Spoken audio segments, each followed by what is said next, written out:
Bonsoir et bienvenue dans Municipal 2014. Nous allons passer en revue l'actualité des élections. Maintenant, un peu plus de 10 jours du premier tour. Ce sera le dimanche 23 mars. Et d'abord, les candidats avaient jusqu'au 6 mars pour déposer leur liste. Et pour les prochaines élections municipales, 13 218 candidatures précisément ont été enregistrées dans les 262 communes des Yvelines. C'est plus que lors des précédents scrutins de liste. Le département des Yvelines compte 262 communes. Dans les villes de plus de 1000 habitants, elles sont au nombre de 145. 389 listes ont été déposées. C'est 10% de plus que lors du précédent scrutin de liste. En détail, dans celles qui nous concernent, tout d'abord les communes de l'agglomération. À Guyancourt, il n'y aura donc que 2 listes, celle du maire sortant socialiste François Deligné et celle du candidat de l'UMP-UDI Ladislas Skura. À la Verrière également 2 listes, celle du maire sortant communiste Alain Jage et celle de l'UMP-UDI Nicolas Dainville. Même cas de figure à Magny-les-Hameaux, le maire sortant socialiste Bertrand Houillon sera opposé à la candidate de l'UMP-UDI Aurore Berger. À Montigny-le-Bretonneux, ils seront 3, la liste du maire sortant Michel Laugier pour l'UMP-UDI et le MoDem, celle de Vivien Gasque soutenue par le Parti socialiste et la liste de Sylvain Grison pour le Rassemblement Bleu Marine, le parti frontiste. À Elancourt, les électeurs auront le choix entre 4 listes, celle du maire sortant Jean-Michel Fourgousse, celle de la gauche avec Michel Bessot, la liste Génération Solidaire de Christian Nicole et la liste frontiste de Nicolas Boer. À Voisins-le-Bretonneux, les 4 listes annoncées iront jusqu'au bout. Les électeurs auront donc le choix entre 3 listes de droite et du centre, celle du maire sortant soutenu notamment par l'UMP et l'UDI Alexis Biette, celle de son ancienne première adjointe Alexandra Rosetti et celle de son ancien maire adjoint aux finances Jean-Louis Tison. Jean H, lui, représentera les valeurs de la gauche. C'est Trappes qui présente le plus grand nombre de listes, 5, celle du maire sortant socialiste Guy Malandin, celle d'Othman Nasrou pour l'UMP-UDI, Luc Miseret pour le Front de gauche et 2 autres listes, l'une menée par Mohamed Kamli et l'autre par Slimane Boussana. Dans les autres villes alentours, à noter qu'à Maurepas, le départ du maire sortant Georges Mougeot attise les appétits. 7 listes ont été déposées dans cette commune. À Saint-Cyr-l'École, les électeurs auront le choix entre 5 listes différentes. Au Clé-sous-Bois, 4 listes ont été déposées, dont une liste de dernière minute menée par Claude Debosser-Lépidi. À Plaisir, la maire sortante UMP Joséphine Colmans-Berger aura face à elle une liste frontiste d'Alexandre Nicolic, la liste socialiste de Bernard Ansart et une liste d'hiver gauche de Djamal Niati. Les élections seront plus calmes à Bois d'Arcy et à Coignères. Dans ces communes, seulement 2 listes vont s'affronter à chaque fois. Le premier tour des élections municipales aura lieu le dimanche 23 mars. Et on poursuit cette émission avec d'autres échos de campagne. À Elancourt, le groupe d'opposition Elancourt au centre n'officialise pas de liste. Dominique Lochon, Virginie Berniès et Laurent Vera, conseillers municipaux, ne seront donc pas présents pour ces élections. Ils n'ont pas réussi à rassembler, explique-t-il dans un communiqué, et ils ne donnent pas de consigne de vote. Et les électeurs d'Elancourt ont donc le choix entre 4 listes, celle du maire sortant, Jean-Michel Fourgousse, la liste de gauche de Michel Bessot, la liste frontiste de Nicolas Boer et la liste sans étiquette de Christian Nicole. Alors pour ces municipales, vous le savez, les électeurs vont devoir désigner leurs représentants au sein du conseil municipal, mais sur la même liste dans l'urne, ils vont aussi voter pour les représentants au conseil communautaire. Et auparavant, ces conseillers au conseil communautaire étaient élus par leur pairs et non au suffrage direct. Alors du coup, ça change un peu la donne parce que les partis politiques jusque-là, surtout préoccupés par les questions locales, forment également un projet pour l'agglomération. Europe Écologie Les Verts, le Parti communiste et le Parti socialiste ont d'ailleurs tenu samedi dernier les assises où étaient réunis les 8 candidats tête de liste de la gauche sur 50 ans en Yvelines. Ils souhaitent proposer une plateforme de réflexion commune autour de thématiques comme le développement économique, les services pour tous et la démocratie intercommunale. Et peut-être en réponse à ces assises de la gauche, les candidats de la droite et du centre de 50 ans en Yvelines organisent, eux, ce samedi matin, une conférence de presse pour présenter leur projet de l'agglomération. Et puis, ça a été une campagne, c'est également une campagne qui est également ponctuée par des visites de personnalités. Henri Guénoux, vous le découvrez, médiatique, député de la 3e circonscription, est venu dimanche dernier soutenir la maire sortante des Clés-sous-Bois, Véronique Côté-Millard. Autre invité politique, Benoît Hamon, le ministre délégué à l'économie sociale et solidaire, candidat à Trappes, est venu de son côté soutenir Michel Bessot à Elancourt, un ministre très présent sur le terrain de l'agglomération, puisqu'il sera ce mercredi aux côtés de Vivien Gasque à Montigny-le-Bretonneux. Et puis, autre leader socialiste, c'est Harlem Désir, le premier secrétaire du Parti socialiste. Il sera, lui, jeudi soir aux côtés d'Isabelle Tissaint-Jean. Elle est candidate à Versailles.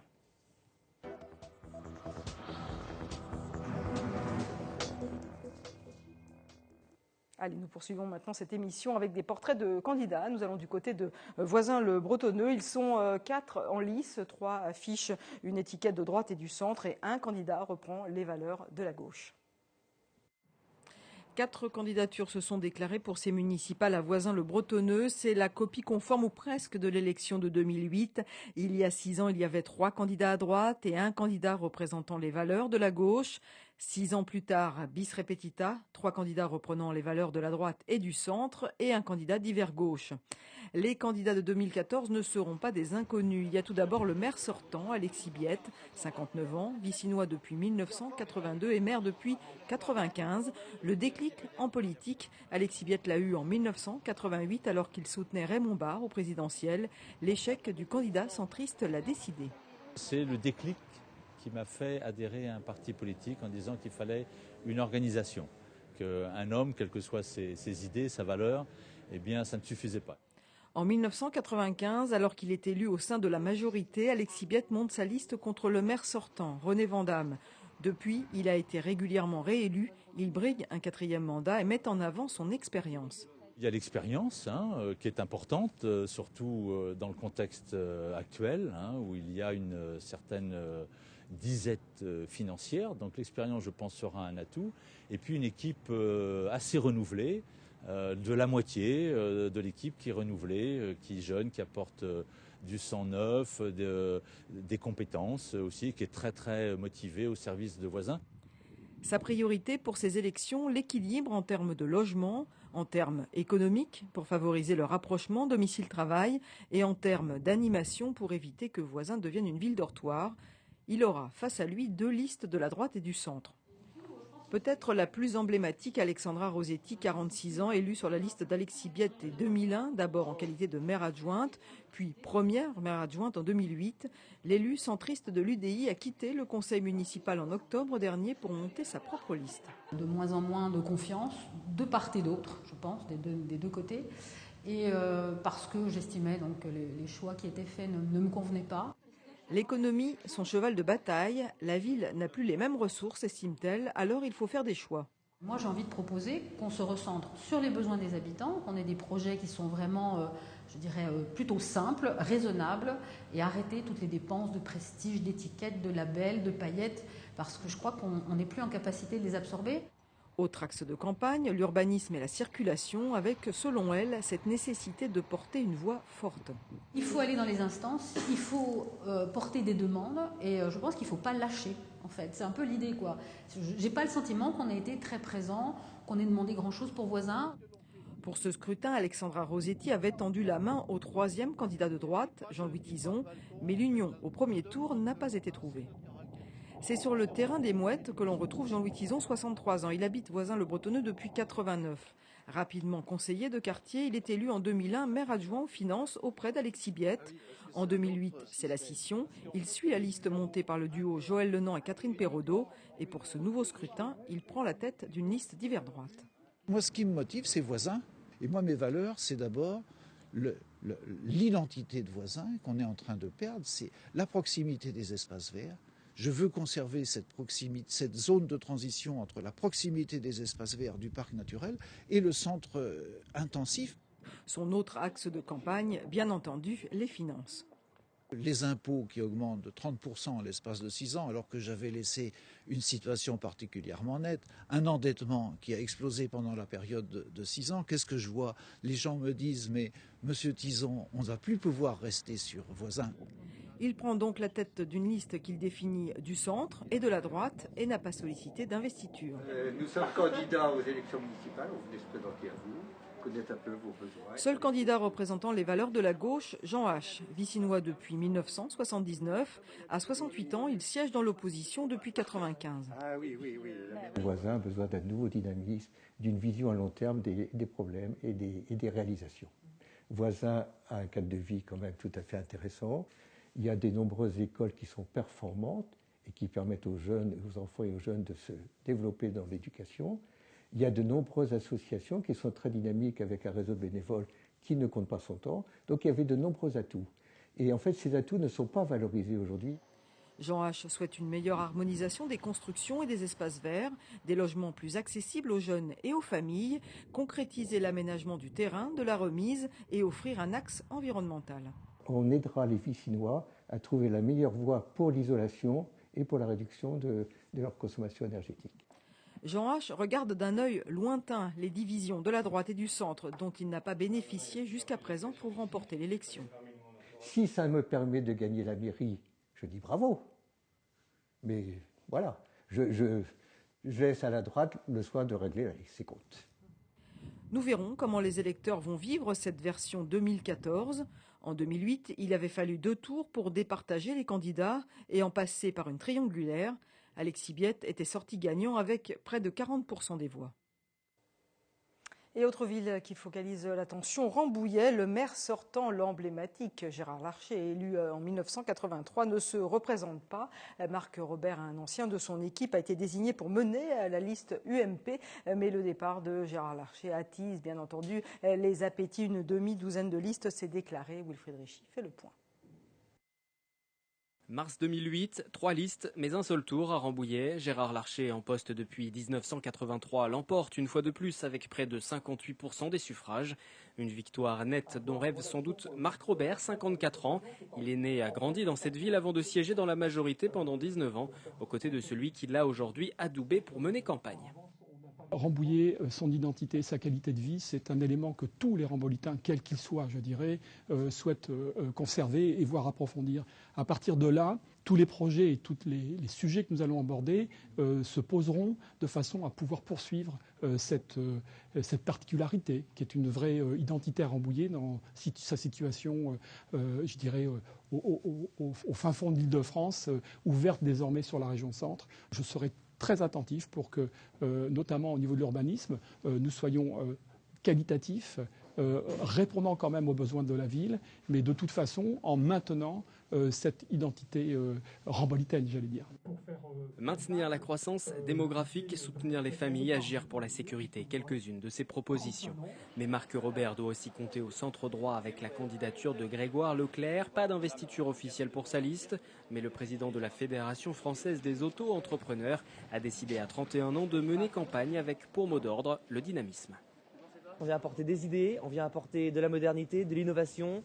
On vient apporter aussi des comparaisons avec ce qui peut se faire ailleurs pour essayer de faire changer les choses, que ce soit au niveau de l'attractivité pour les entreprises, au niveau de la famille. C'est une ville qui est très familiale. Au niveau effectivement de la relation entre les générations, entre les personnes âgées, et les enfants qui sont en crèche, en garderie, dans les écoles maternelles et primaires. On vient apporter des idées aussi sur la gestion des finances. C'est un point très, très important de cette campagne.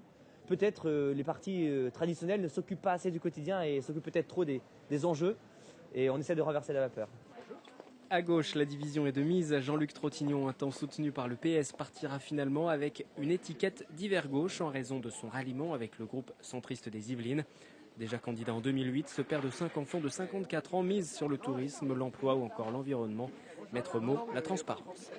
Et nous, on mettra tout sur la table et on proposera aux citoyens de participer réellement aux décisions, par exemple pour l'aménagement de la rue qui est derrière moi, la rue principale de Rambouillet, la rue de Gaulle.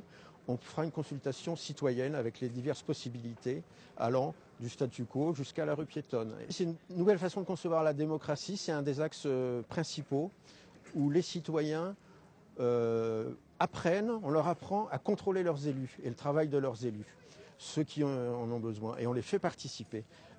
Pour qu'il n'y ait plus de décisions du type les emprunts toxiques pris par la majorité actuelle avec à peu près 8 millions d'euros de pénalités à payer aux banques sur les 15 ans à venir, que c'est de l'argent jeté par les fenêtres. Jean-Luc Trottignon qui s'est également fait connaître avec son engagement au sein d'Anticor, association de lutte contre la corruption en politique. Aussi à gauche, David Jutier pour Europe Écologie Les Verts a vu le PS se rallier à sa cause après la scission avec Jean-Luc Trottignon. Le PS a choisi de nous soutenir et d'appeler ses sympathisants à voter pour nous. On s'en félicite. Avec sa liste Rambouillet écologique et citoyenne, David Jutier mise sur la différence. On a des mesures qui sont originales, qui sont différentes de tout ce que peuvent proposer les autres partis. sur notamment des politiques très transversales. Nous, on a une approche globale. On a communiqué la semaine dernière, par exemple, sur une politique transversale agriculture, alimentation, santé. Ça, c'est quelque chose de tout à fait original. Donc, on souhaitait porter ce projet de manière autonome. Ça nous semblait assez logique. Pas d'alliance avec Europe Écologie Les Verts pour le Front de gauche. Parents d'élèves, délégués du personnel, Catherine Drouin franchit le pas de la politique dans la mouvance des idées développées par Jean-Luc Mélenchon en 2012 à la présidentielle. Nos propositions reposent sur 3 piliers. Ces 3 piliers sont la citoyenneté, la solidarité et l'écologie. Ce qu'on reproche à la municipalité actuelle, c'est d'être en fait trop loin de la population, d'être trop centré sur une petite partie, une petite couche de la population de Rambouillet, un petit noyau, et de ne pas être à l'écoute de l'ensemble de la population et notamment de ceux qui ont vraiment besoin qu'on soit à leur écoute. Une ville au service de la population avec des conseils de quartier, un agenda 21 et des PME locales pour favoriser les circuits courts dans la distribution alimentaire. Plus de 10 listes sur le département pour le Front National, une première de mémoire de militants qui pourront donc cette année voter Rambouillet pour Philippe Chevrier. Le secrétaire départemental de la formation lepéniste a réussi à monter sa liste et entend faire aussi bien que lors des dernières législatives, lorsqu'il avait totalisé plus de 10% des suffrages dans la circonscription. J'ai été militant au Parti Socialiste pendant un temps, très court, qui m'a permis de comprendre assez vite les erreurs du Parti Socialiste. Et ensuite, j'ai rencontré Jean-Marie Le Pen et j'ai adhéré très rapidement au Front National. Salarié d'Air France, il estime que les idées de son parti passent de mieux en mieux sur le terrain. L'effet Marine Le Pen. Quand on commence à regarder la vie rambolitaine, il est clair qu'un certain nombre de choses fonctionnent mal, comme la circulation automobile. La circulation automobile, c'est une vraie catastrophe à Rambouillet, alors qu'il y a des solutions, et des solutions qui ne sont pas forcément très coûteuses, mais il faudra sans doute faire des travaux. Bien entendu, il faudra faire des efforts aussi au plan de la sécurité. Dans son programme, on retrouve également baisse des impôts, rénovation des logements sociaux et soutien aux commerces locaux, en aménageant notamment les parkings. Voilà, et puis vous le savez, la rédaction de TV-Fil 78 organise des débats entre les candidats des différentes villes de l'agglomération et alentours. Nous vous proposons de revoir les meilleurs moments. La semaine dernière, Wilfried Richy recevait les candidats de la ville de Maurepas. Alors même cas de figure qu'à Rambouillet, le maire sortant Georges Mougeot ne se représente pas et du coup, les candidatures sont nombreuses. Depuis bon nombre d'années, avec Georges Mougeot, nous avons transformé considérablement la ville de Maurepas. Quand on se rappelle l'image qui était un petit peu stalinienne dans les années 80, on a aujourd'hui une ville agréable, apaisée, apaisante. Nous voulons conserver à Maurepas cette image d'apaisement. Et c'est aussi l'occasion de rendre hommage à toutes celles et ceux qui m'ont rejoint pour constituer cette liste citoyenne porteuse de propositions convaincues, déterminées et pacifiques. Protéger le caractère ville à la campagne de Maurepas, de mettre beaucoup d'investissements dans les écoles, dans la sécurité et surtout la démocratie locale. Maurepas a besoin, en tout cas les Maurepasiens ont besoin d'être reconsultés sur l'avenir de Maurepas et c'est essentiel. À Maurepas, il y a une page qui est en train de se tourner et évidemment, aucun d'entre nous n'a envie de l'avoir ratée parce que l'enjeu est important. Quand je disais tout à l'heure en commençant, il va falloir à la fois préserver et innover, c'est un équilibre qui va être difficile, mais il me semble, et ça c'est cette fois le professionnel qui parle, les années prochaines vont être dures. Elles vont être très difficiles. Et donc la qualité d'un prochain maire, ce sera aussi d'être capable de financer sans toucher massivement à l'impôt. Donc moi je représente une liste de gauche, de large rassemblement, le PS, Europe Écologie Les Verts, le Parti communiste, le Parti radical de gauche et la société civile. Donc c'est une liste de large rassemblement. Le fil conducteur, et qui est très important pour nous, redonner la parole aux Maurepasiens avec les comités de quartier, échanger sur les projets et qu'ils soient partie prenante et qu'ils construisent et que nous construisons la ville ensemble. On a aussi des projets intéressants dont on n'a pas parlé, c'est-à-dire une régie publique de l'eau par exemple. Et là-dessus, on a des idées à faire. Et puis sur les impôts, par contre, on pense qu'effectivement, s'il y a un projet qui mérite d'être financé, effectivement, il faut y mettre le prix et ça peut être intéressant. Pour certains, 25 ans de pouvoir ou d'exercice du pouvoir par certaines équipes, c'est à la fois bien pour certains et pas bien pour d'autres. Je pense qu'on a des choses à proposer et à changer parce qu'il y a des choses qui n'ont pas été, la démocratie qui n'a pas bien fonctionné, l'intercommunalité qu'on a loupée. Voilà un débat de près d'1h30 que vous pouvez retrouver sur notre site internet dédié au municipal. Allez, autre débat.